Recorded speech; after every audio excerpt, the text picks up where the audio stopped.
Magandang araw po sa inyong lahat mga kababayan at welcome back.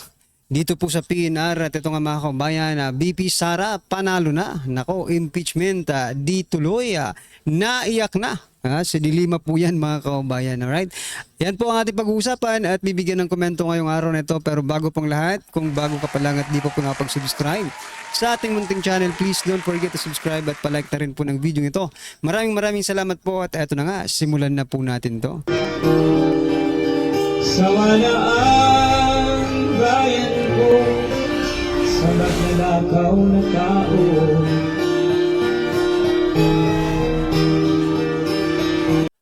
So yan mga kababayan, bago po natin muling i-play ang video ito, pasadahan po muna natin ang mga nagtitrending na mga balita dito po sa mundo ng social media. At eto nga, unahin na po natin si Dilima sa issue po ng impeachment. Kasi sinasabi po dito, sabi po ni Dilima, may mga rumors na tila bagang hindi na matutuloy ang impeachment, no?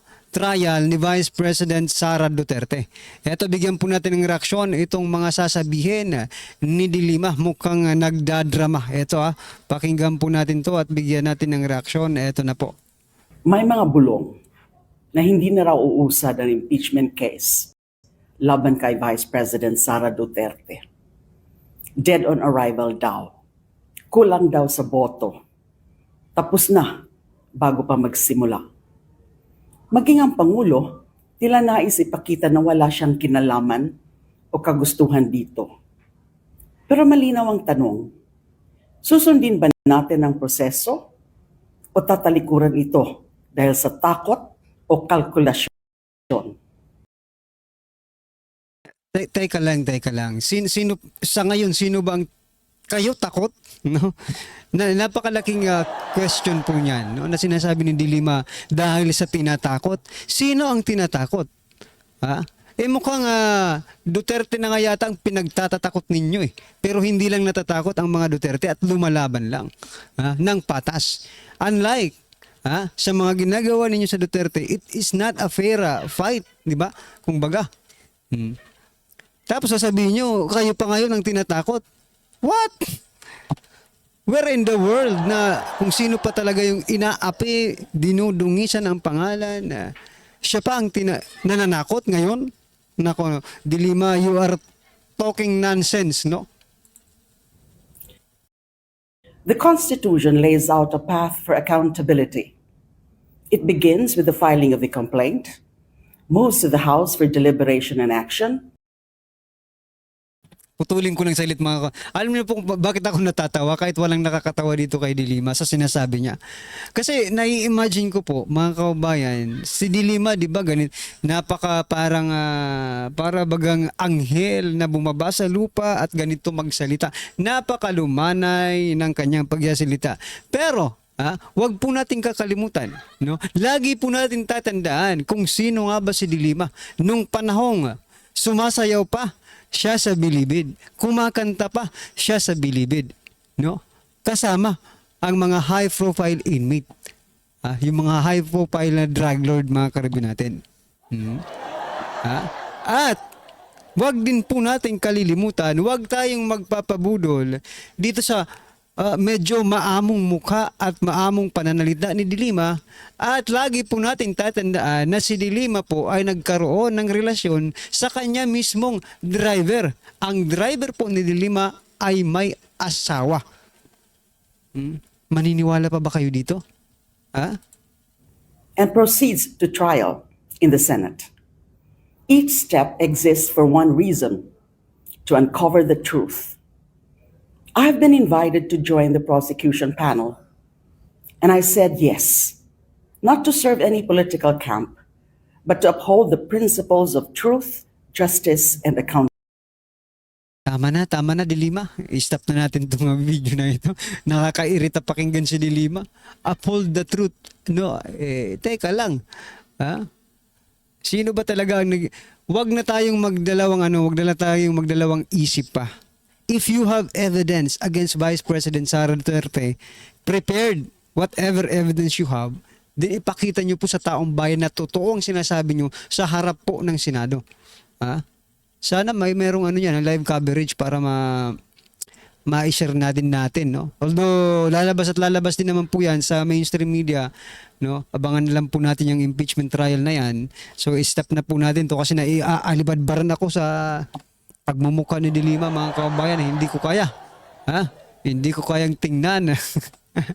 Iwan ko lang sa inyo kung kaya yung tingnan, panoorin niyo na lang po yung buong ano na ito, video. Teka lang, nandito to sa sa kanino bang ano to?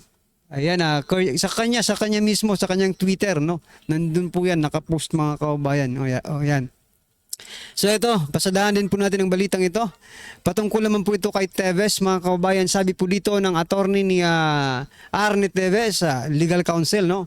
Sabi po dito, ito po ay kasama sa pattern of harassment and persecution na isinasagawa po ng kasalukuyang administrasyon laban sa mga Teves at hindi lang sa mga Teves, sa ilan pa sa kanilang mga kalaban sa politika. What do you think? Ano po ang masasabi niyo dito sa sinasabi ni Attorney Topacio? That what is happening to former Congressman Arne Teves is a pattern, no? Doon po sa mga nangyayari sa ibang kalaban sa politika ng administrasyong ito. Like for example, former President Duterte. Do you think parehas po ba ang nangyayari sa kanila? Kayo na lang po ang bahala, mga karibin natin, kung ano po ang inyong masasabi dyan. Eto, gusto ko lang i-share sa ito kasi parang medyo may konting katotohanan itong sinasabi ni Attorney Topacio, no? Because what they have done, no, to former President Duterte at ngayon dito kay Teves, mukhang at marami pang iba, no? Ito, mga karibin natin, pasadahan din po natin itong sinasabi ni Executive Secretary Lucas Bersamin. Ito po ay patungkol kay new appointed PNP Chief General Torre, no? Ito po, mga kababayan, sabi po ni Lucas Bersamin, si Presidente always demands performance. Kahit na ano yung pinapagawa sa iyo, you must exhibit a high degree of performance. Maybe that is one, but there are many other qualities of General Torre that he might have considered in comparison to the qualities of those other who were not given this responsibility. Oo nga, mga kaubayan, no? Kasi si General Torre is a two-star general. Sabi po doon sa mga nag-comment, mayroon daw mga 4-star general na mas may experience pa kaysa kay Torre. But still, the President choose Torre over those 4-star generals. So kaya pala, no? Eto, sa performance, kahit daw ano ang ipagawa, kahit ano yung pinagawa sa'yo, you must exhibit high degree level of performance. Ibig sabihin, sunod ka lang ng sunod, promote ka. Sunod ka lang ng sunod, ayos ka. Mali man o hindi, sumunod ka, ayos ka. Ganun ba ang ibig sabihin dito ni Executive Secretary Lucas Bersamin? Anyway, ganun, yeah, maybe, no? Yan talaga ang number one. Kailangan masunurin ka. If not, kasi presidente yan, di ba? If you couldn't follow orders from the president, hindi ka po karapat-dapat na maging PNP chief. And I think well deserved ni General Torre itong reward na ito, di ba? Okay, sabi nga ng mga kabayan natin, eto na yung reward. This is the fruit. Ito na yung bunga ng itinanim nila. Ano bang itinanim nila? Mga kabayan. Anyway, ano po ang inyong opinion dyan? I-comment nyo na lang po, mga karibin natin. At eto pa. Next PNP chief, a very senior officer. Ayon po kay Marcos. Ay nako, very, very senior officer pala itong si ano.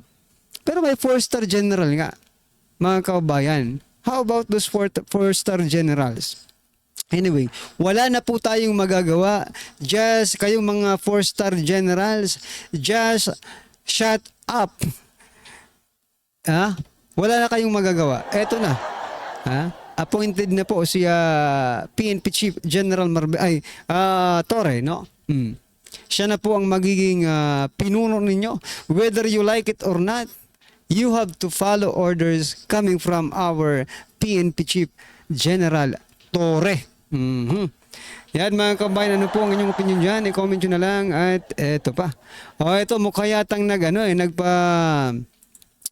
nagpapasikat itong Bureau of Customs mga kababayan. Nako, nakasabat ng bigas, no? Mga agricultural products.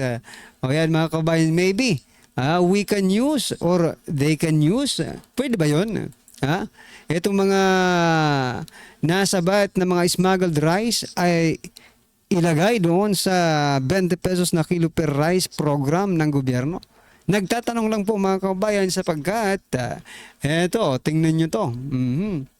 Marcos 20 pesos per kilo rice program will last until 2028. O, ibig sabihin nito mga karabin natin, poponduhan po yan ng national government to make it successful until 2028. No? Sana ma-experience din natin, no, na makabili. Lahat sana ng Pilipino maka-experience na makabili po ng 20 pesos per kilogram na bigas coming from our very own government, no? So malaking tulong po 'yan, pero sana lang wag budol, di ba? Baka yung sinasabi niyong until 2028, mamaya magkaaberya, sabihin nyo na naman, ay pasensya na po. Hindi na po matutuloy kasi nagkaroon ng kaunting aberya. No? Dapat wag na lang mangako, gawin na lang ng tama ang inyong programa. Di ba? Baka mamaya paasa na naman ito mga kabayan at mabudol-budol na naman. Hoy, kayo pong nanonood, wag munang umasa ng masyado. Dito po sa 20 pesos per kilo na rice program, baka mabudol na naman kayo at mabigo. Mahirap po ang magpabudol ulit mga kabayan, kaya just relax, sit back and let's see what is going to happen, no, sa mga susunod na buwan, taon ng kanilang termino. Alright? Eto na mga karabin natin, pakinggan po natin to at bigyan natin ng reaksyon. Eto na po. Courtesy resignation. Hindi lumabas na sa bibig niya doon sa BBM podcast niya. Yan ang sabi niya. Pag meron hindi nagustuhan, sabihan niya, lumabas ka na lang, umalis ka na lang, kundi kakasuhan ka namin. Sabi basta umalis ka na. Kundi kakasuhan ka namin. Kukulong kita. Umalis ka na lang. Maganda at tama yung punto ni Manong Ted dito. Kung pag-uusapan natin yung resulta, kung pag-uusapan natin resulta ng halalan, itong nagdaampong halalan, palagay ko, hindi naman hindi natin maitatanggi. Sa akin lang naman ito, na yung dahilan dito, hindi naman din yung performance ng cabinet. Sa akin lang naman ito.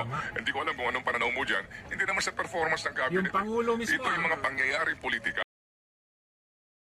Parehas po tayo. Di ba? Nung unang mga vlogs natin, sinabi na po natin that it is not the performance of the cabinet members ang magpapaangat sa performance ng presidente. It is the president itself, 'di ba? Kasi kung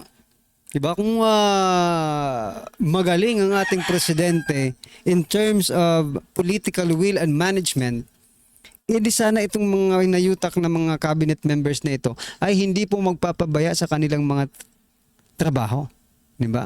Kaya the blame is always papunta sa presidente, not to the cabinet members. Kasi yung mga cabinet members, replaceable yan di ba?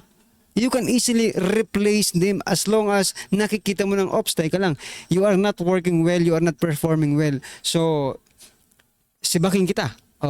Maglalagay ako ng taong competitive, in terms of this job description. So, it is always papunta talaga sa presidente ang blame yung sisi, papunta talaga sa presidente. That's why the president naman, bakit ganoon? Reshuffling lang naman pala, kaunti lang yung tinanggal mo. Akala ko pa naman na lalahatin, Bago maghalalan. Ito lang ang sa akin. Hindi ito mismo doon sa impeachment lang Kung yung sinasabi ni Toby Chanco. Tama yung sabi ni Attorney Vic Rodriguez, ang problema dito, mismo si Marcos Jr. Ano ba yan? Talagang Correct. malaking factor dito sa akin pong pananaw lamang ay yung pong pagpapadala, yung pong pagpayag na madala sa dahig ang dating Pangulong Duterte. Oo. Kung tatanggapin nila yung ganun pong kaisipan, kung hindi naman, wapakil sa ko. Okay na naman sa akin yun. Kasi hindi ba naman tayo, ito namang atin lamang sariling kaisipan. I don't know if you agree. Oo. Hindi, may punto Do you yung... agree? Oh, yes, Manong talaga? Ted. Thank you, Kasi, hindi. Hindi kasi Salamat, Maricel, pag iniisip mo yung naratibo ng Malacanang kahapon na sinasabi nga nila na ang isa sa nag-trigger kay PBBM na magpa-courtesy resignation dahil hindi nila na-achieve yung numero na gusto nila na ma-achieve, especially sa Senado.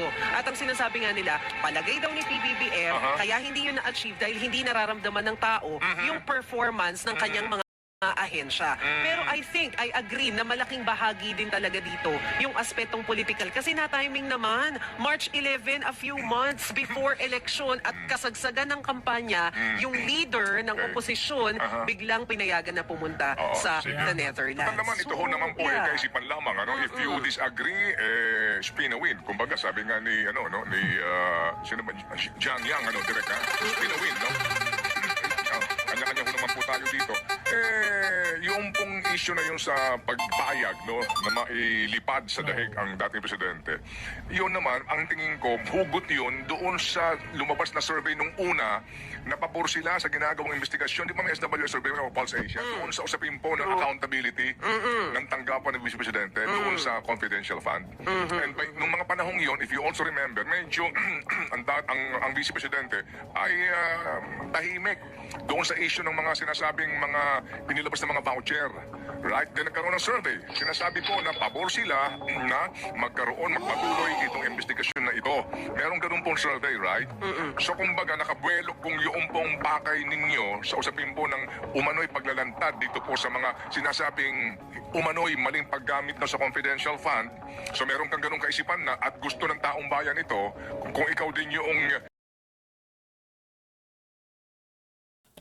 So yan mga kaubayan, no, isa lang naman talaga ang parang lumalabas dito sa usapang ito, no. Kahit anong gawin nilang paninira, pagdurog, pagdungis sa pangalang Duterte, still, no.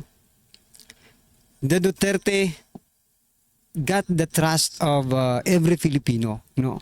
Mataas pa rin po ang trust rating mga kaubayan kahit na po nasa dahig na. Biruin mo, the present administration, the present president, no, nakakuha ng -10 sa latest survey. Yan na nga bang sinasabi natin nung mga nakaraang vlogs, no? Baka mag-negative, yung nag-25% na lang, di ba? Yung trust rating ng ating Pangulo. Sinabi po natin noon na baka mag-negative ito. Aba, nagtotoo nga. Nag-negative po talaga yung kanyang ratings. Now, sabi ng Pangulo, no, hindi naman pwede paniwalaan agad ang isang survey lang. Ngayon, tandaan po natin ang araw na ito, mga kababayan, no?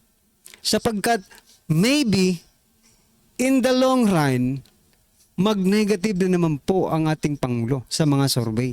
Ngayon, 1 or 2 negative result sa survey, pangatlo, kailangan pa bang mag-survey pa ng pang-apat? Pag nagpangatlo pa yan, kailangan pa bang mag-survey ng pang-apat? Hindi pa ba kayo mahihiya at hindi pa kayo magre-resign? Di ba? Well, anyway, mga karibin natin, ano po ang inyong opinion, reaction patungkol po sa video ito? I-comment nyo na lang po sa baba para at least alam po natin mga kababayan ang inyong opinion. Maraming salamat po. Please don't forget to like the video. Maraming salamat po. Sa walang bayan ko, sa masalata ka,